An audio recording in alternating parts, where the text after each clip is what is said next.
ఆరోగ్యమే మహాభాగ్యం. మన ఆరోగ్యం మనం కాపాడుకోవాలి. మనం కాపాడుకుంటేనే మనం ఆరోగ్యంగా ఉంటాం. మన ఆరోగ్యాన్ని వేరే వాళ్ళు కాపాడితే మన ఆరోగ్యంగా ఉంటాం. అయినా మన ఆరోగ్యాన్ని వేరే వాళ్ళు ఎలా కాపాడతారు? కాపాడగలరు కదా. కాబట్టి మనం ఎంత పని ఉన్నా టైంకి తినాలి. టైంకి తినడం మనం నేర్చుకోవాలి. నేర్చుకుంటేనే మన ఆరోగ్యం మనకు ఉంటుంది. అలాగే దేవుడు ఏదైతే మంచి పద్ధతి ఇచ్చాడో ఆ పదార్థాలు మనం తినాలి. ఆ పదార్థాలు తింటేనే మన ఆరోగ్యం మనం కాపాడుకున్నట్టు అవుతుంది. కానీ ఇప్పుడు మన సమాజంలో మనుషులు చిన్నవాళ్ళైనా పెద్దవాళ్ళైనా ఆడవాళ్ళు మగవాళ్ళు కూడా బాగా నాన్ వెజ్కి అలవాటైపోయారు. కూరగాయలు ఎవరు కూడా తినట్లేదు.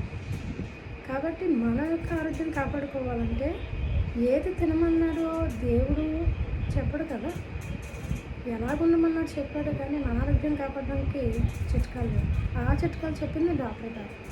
కాబట్టి డాక్టర్ గారు చెప్పింది మనం ఏ తినమంటే మనకు ఆరోగ్యం మంచిదో అది మనం చూసుకోవాలి.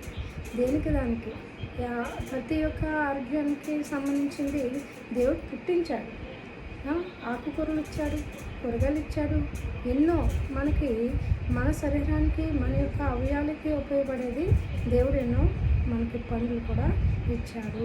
అవి మనం తినాలి.